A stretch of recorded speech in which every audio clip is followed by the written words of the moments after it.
Welcome to Constructions Basic Part 6. Here we will learn to divide a given line segment into given number of equal parts.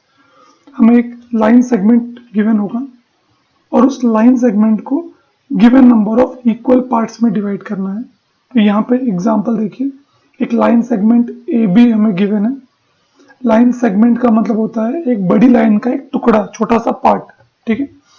Okay, तो A B एक line का part है, एक line segment है जिसका length है 6 centimetre. A B का length है 6 सेंटीमीटर और हमको इसको 6 इक्वल पार्ट्स में डिवाइड करना है। तो यही हमारा आज का कंस्ट्रक्शन का टॉपिक है। एक गिवन लाइन सेगमेंट को given number of equal parts में डिवाइड करना है। तो एक लाइन सेगमेंट गिवन है, उसको गिवन इक्वल पार्ट्स, मतलब यहाँ पे कितना गिवन है 6, तो 6 इक्वल पार्ट्स में डिवाइड करना है। ए बी को 6 इक्वल पार्ट्स में डिवाइड करना है। देखिए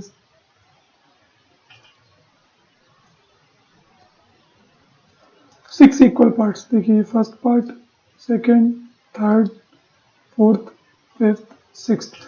ए बी को 6 इक्वल पार्ट में डिवाइड करना है। तो अगर आप मैथ लैंग्वेज में देखें तो 6 सेंटीमीटर को 6 पार्ट्स में डिवाइड करना है। तो आपका आंसर आएगा डिवाइड करके 1 सेंटीमीटर, मतलब 6 इक्वल पार्ट्स में डिवाइड किया और हर पार्ट का जो लेंथ है वो कितना है 1 सेंटीमीटर। तो यहाँ पे जो हर पार्ट का लेंथ आ रहा है ये होगा 1 सेंटीमीटर। ऐसे ही है, हर एक का होगा 1 सेंटीमीटर। ओके, अब ये करेंगे कैसे? सिंपली हम यहाँ पे स्केल रखेंगे और 1 सेंटीमीटर की हम यहाँ पे स्केल रख के और 1 सेंटीमीटर की दूरी पे मार्क करते जाएंगे, तो हमें 6 इक्वल पार्ट्स मिल जाएंगे। सिमिलरली अगर वही लाइन सेगमेंट ए बी है और हमें 3 इक्वल पार्ट्स बोला, तो 6 सेंटीमीटर की लाइन के 3 इक्वल पार्ट्स करना है। तो डिवाइड करके हमें मिलेगा 2 सेंटीमीटर, मतलब हर एक पार्ट का जो लेंथ है वो होगा आपका 2 सेंटीमीटर। देखिए ये हो गए 3 इक्वल पार्ट्स, 1 2 3, 2 सेंटीमीटर और 2 सेंटीमीटर। ठीक है, तो 3 इक्वल पार्ट्स में डिवाइड करना है, हर एक पार्ट होगा 2 सेंटीमीटर। ठीक है, तो ये भी करना आसान है, आप स्केल रखेंगे और 2 सेंटीमीटर की दूरी पे मार्क करते चले जाएंगे, तो आपको 3 इक्वल पार्ट्स मिल जाएंगे। वैसे ही अगर मैं एक थर्ड कंडीशन लूं जहां पे वही सेम लाइन है 6 सेंटीमीटर की और उसको 7 इक्वल पार्ट्स में डिवाइड करना है, 7 इक्वल पार्ट्स। देखिए 7 इक्वल पार्ट्स हो गए, 1 2 3 4 5 6 और 7 इक्वल पार्ट्स हो गए। अभी अगर मैं 6 सेंटीमीटर की लाइन के 7 इक्वल पार्ट्स करूंगा तो मुझे डिवाइड करके कितना आएगा? हमें डिवाइड करके आएगा 0.857142। अब इस मतलब 7 इक्वल पार्ट्स हैं और हर पार्ट का जो लेंथ है वो इतना है 0.857142। अब इस डायमेंशन को इधर स्केल से नाप के लिखना क्या पॉसिबल होगा हमारे लिए? इसको 0.857142 इतना नापना, सबको इतना नाप नाप के इधर मार्क करना। ठीक है, सबको 0.857142 सबको ऐसे नाप नाप के मार्क करना हमारे लिए पॉसिबल नहीं होगा। ठीक है, ये स्केल से नापना पॉसिबल नहीं है हमारे लिए। तो इस तरह का जो डिवीजन है, एक लाइन सेगमेंट को 7 इक्वल पार्ट्स में डिवाइड करना जो 6 सेंटीमीटर का है, तो इसके डायमेंशन बहुत कॉम्प्लिकेटेड हो जाते हैं। तो ये स्केल से इस तरह का डायमेंशन को मार्क करना वो पॉसिबल नहीं है। तो आज की क्लास में हम ये सीखेंगे कि अगर एक लाइन सेगमेंट गिवन है और उसको कुछ इक्वल पार्ट्स में डिवाइड करना है, 4 equal parts, 5 equal part, 6 equal part या 7 इक्वल पार्ट, 8 इक्वल पार्ट, तो कैसे डिवाइड करेंगे बिना स्केल यूज किए। ठीक है, सिंपल है, हमें एक लाइन सेगमेंट गिवन होगा, ठीक है, मान लीजिए CD नाम है, और उसको कुछ पार्ट्स में डिवाइड करना है, मान लीजिए 5 पार्ट्स में डिवाइड करना है, 5 इक्वल पार्ट्स में, 5 इक्वल पार्ट्स। तो ऐसे 5 इक्वल पार्ट्स में डिवाइड करना है। तो बिना स्केल यूज किए आप कैसे इसको डिवाइड कर सकते हैं, यही हम आज सीखने वाले हैं। Okay, now let us discuss a problem. Question is draw line segment P Q of length 9 centimetre. एक लाइन सेगमेंट बनाना है पी क्यू जिसकी लंबाई है 9 centimetre, divided into 5 equal parts, और उसको 5 इक्वल पार्ट्स में डिवाइड करना है। ठीक है, एंड वेरीफाई योर आंसर। और अपने आंसर को चेक करना है सही है कि नहीं। चेक कैसे करेंगे? स्केल रख के करेंगे। ठीक है, तो अगर मैंने 9 सेंटीमीटर की लाइन को 5 इक्वल पार्ट में डिवाइड किया तो मेरा आंसर आना चाहिए 1.8 सेंटीमीटर। तो जो हर एक पार्ट है वो होना चाहिए 1.8 सेंटीमीटर लंबा। मैं 5 पार्ट में डिवाइड करूंगा, हर एक पार्ट की लंबाई होनी चाहिए 1.8 सेंटीमीटर। ओके, तो उसके लिए सबसे पहले we will use this scale. Scale रखेंगे और पी क्यू ड्रॉ करेंगे। पी क्यू है 9 सेंटीमीटर लंबा, तो एक मार्क 0 पे और एक मार्क 9 सेंटीमीटर पे और लाइन ड्रॉ कर देंगे।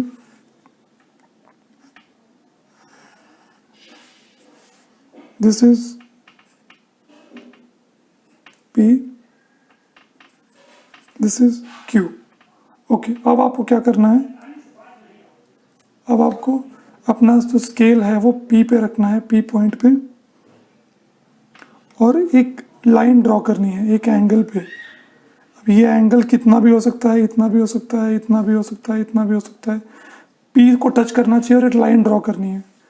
अभी थोड़ा बड़ा एंगल लीजिएगा तो कंस्ट्रक्शन करने में आसानी होगी। मान लीजिए मैंने इतना एंगल लिया है, इतना बड़ा एंगल लिया है। ठीक है, तो P से एक लाइन ड्रॉ करनी है ऐसे आपको।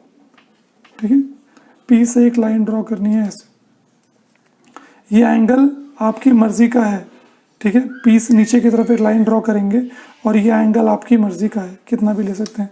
अब नेक्स्ट स्टेप में क्या करना है कि ये जो नई लाइन बनाई है आपने, ये जो नई लाइन ड्रॉ की है आपने, इस नई लाइन के ऊपर 5 मार्क करेंगे हम लोग। इक्वल डिस्टेंस पे 5 मार्क करेंगे। वो कैसे करेंगे? वो करेंगे हम कंपास की मदद से। ठीक है, कंपास को लेके इसमें एक पर्टिकुलर डिस्टेंस सेट करना है। डिस्टेंस इस तरह सेट कीजिएगा कि वो डिस्टेंस की मदद से हम 5 बार मार्क कर सकें। अगर आप बहुत बड़ा डिस्टेंस ले लेंगे तो वो इस लाइन पे फिट नहीं आएगा। ठीक है, तो एक एवरेज डिस्टेंस लेके और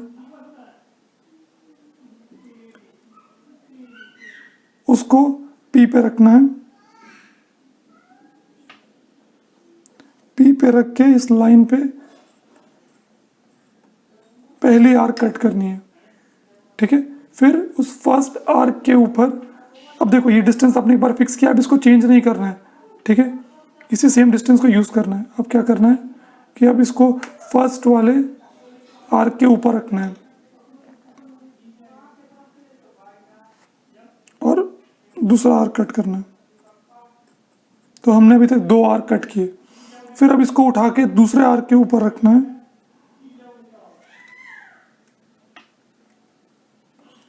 और तीसरा आर्क कट करना है। ठीक है, अब तीसरे आर्क पे रख के चौथा आर्क कट करना है। ठीक है, फिर चौथे आर्क पे रख के 5th आर्क कट करनी है। ओके, अब नेक्स्ट काम है, इन आर्क को हम मार्क नंबर्स दे देंगे। ये हमारा फर्स्ट नंबर का आर्क है, ये हमारा सेकेंड नंबर का आर्क है, ये हमारा 3rd नंबर का आर्क है, ये 4th नंबर का आर्क है, ये 5 नंबर का आर्क है। अभी किसी को क्वेश्चन आएगा कि कितने आर्क काटने हैं, तो जितने इक्वल पार्ट में डिवाइड करना है उतने आर्क काटने हैं। हमें 5 इक्वल पार्ट में डिवाइड करना है तो 5 आर्क कट करने हैं। ठीक है, 5। अब इसके बाद का स्टेप क्या है कि जो 5वां आर्क आपको मिलेगा, जो 5वां आर्क जो टच कर रहा है लाइन को जिस पॉइंट पे, इस पॉइंट पे अब इस पॉइंट को हम Q पॉइंट से ज्वाइन कर देंगे, मतलब लास्ट आर्क जिस पॉइंट पे टच कर रहा है उस पॉइंट को लाइन के लास्ट पॉइंट मतलब Q से ज्वाइन कर देंगे। Let us join.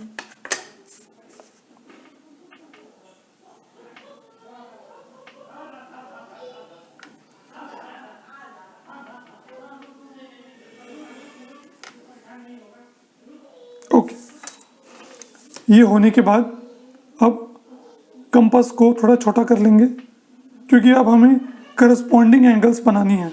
हमें जैसा एंगल ये है वैसा ही सेम एंगल यहाँ पे, यहाँ पे, यहाँ पे और यहाँ पे बनाना है। जो ये एंगल है ये सेम एंगल 4 से बनाना है, 3 से बनाना है, 2 से बनाना है, 1 से बनाना है। ये सेम एंगल ड्रॉ करनी है। उसके लिए हम क्या करेंगे, पहले जो एंगल जिस एंगल का सेम बनाना, जैसे ये एंगल का सेम कॉपीज मुझे 4 से, 3 से, 2 से, 1 से बनाना है, तो पहले इस एंगल को मैं मार्क कर दूंगा। तो मैंने इसको सेट कर, थोड़ा छोटा करके सेट कर लिया, फिर 5 पे रख के और मैंने एक ऐसा आर्क कट किया, ऐसा आर्क, ठीक है। इसको छोटा लीजिएगा ताकि ये जो पहला मार्क है उसके अंदर ही आ जाए। ओके, उसके बाद अब इसको चेंज नहीं करना है, इसको सेम उठा के अब मैं 4 पे रखूंगा।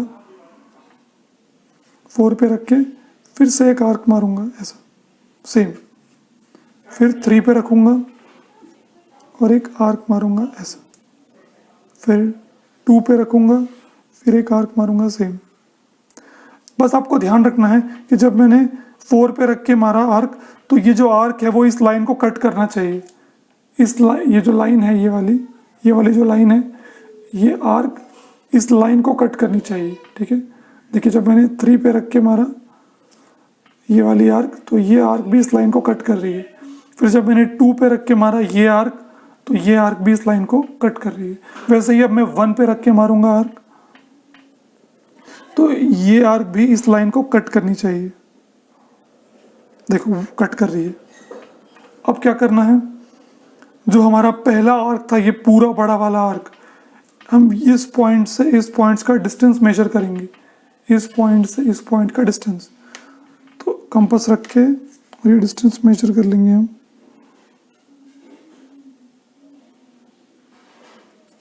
देखिए सेम डिस्टेंस है। अब इसको उठा के, अब इसको फिक्स हो गया, अब इसको चेंज नहीं करना है।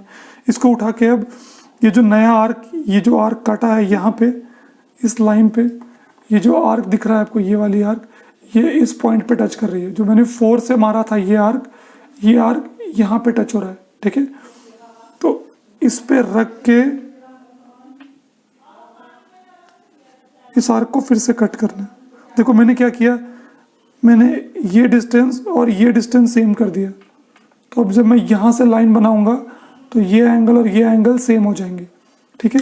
तो इस पॉइंट जो मैंने अभी नया नया मिला है मुझे, इस पॉइंट को नाम दूंगा 4 डैश। मैं 4 को 4 डैश से ज्वाइन करूंगा, ठीक है।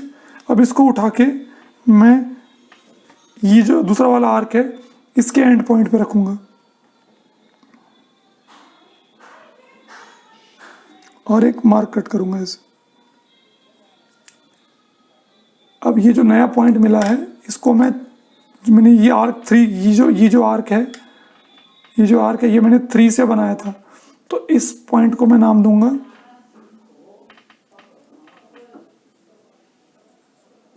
3 डैश, ठीक है। अब इसको उठा के ये जो आर्क मैंने 2 से बनाया था, इसके ये जो आर्क इस लाइन को टच कर रहा है उस पॉइंट पे रखूंगा और एक और आर्क मारूंगा और इस पॉइंट को नाम दूंगा मैं 2 डैश। मैं 2 डैश को ज्वाइन कर दूंगा। फिर ये जो मैंने 1 से बनाई थी, ये वाली आर्क 1 से बनाई थी, ये इस लाइन को टच कर रही है यहाँ पे, तो इसको यहाँ पे रख के मैं एक और कट करूंगा इसे, ठीक है। और इसको मैं नाम दूंगा 1 डैश, ठीक है। अब 4 को 4 डैश से ज्वाइन करना है, 3 को 3 डैश से करना है, 2 को 2 डैश से करना है, 1 को 1 डैश से करना है। फटाफट ज्वाइन कर देंगे और थोड़ा एक्यूरेट रहिएगा। जितना एक्यूरेट आप रहेंगे उतना एक्यूरेट आपका आंसर आएगा।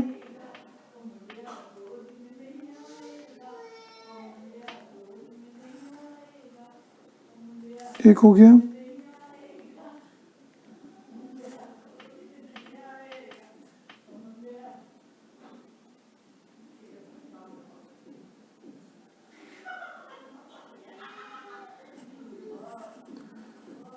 ये दूसरा,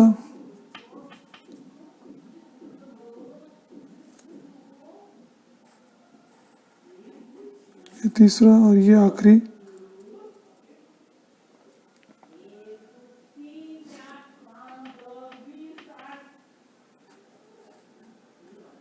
ओके, ये देखिए। अब आप अगर ध्यान से देखें तो ये 1 2 3 4 5, ये जो 5 लाइंस हैं इनके ये सारे एंगल सेम हैं। तो इन सब लाइंस के करस्पॉन्डिंग एंगल जो हैं वो सेम है। करस्पॉन्डिंग एंगल सेम हो गए तो ये सारे आपस में क्या हो गए, पैरेलल हो गए। ठीक है, तो यहाँ पे कितने पार्ट में डिवाइड हो गया अगर आप चेक करें तो ये हो गया फर्स्ट पार्ट, ये हो गया सेकेंड पार्ट, ये हो गया थर्ड पार्ट, ये हो गया फोर्थ और ये हो गया फिफ्थ। तो लाइन पी क्यू 5 पार्ट में डिवाइड हो गया। अब बस स्केल से चेक करना है कि सब 1.8 आ रहे हैं या नहीं। स्केल रखा, पहला वाला 1.8 आ रहा है, आप चेक कर सकते हैं। दूसरे पे रखा, दूसरा वाला भी 1.8 आ रहा है, देखिए। तीसरा वाला भी 1.8 आ रहा है, चौथा वाला भी 1.8 आ रहा है, 1.8 आ रहा है, और ये आखिरी वाला भी 1.8 आ रहा है। तो अगर हम चेक करें तो मेरे सारे जो सेगमेंट है वो 1.8 आ रहे हैं। तो मैंने 5 पार्ट में डिवाइड कर दिया और सारे 1.8 सेंटीमीटर के हैं। तो इस तरह हम गिवन लाइन सेगमेंट को इक्वल पार्ट्स में डिवाइड करते हैं, इक्विडिस्टेंट। Okay, thank you.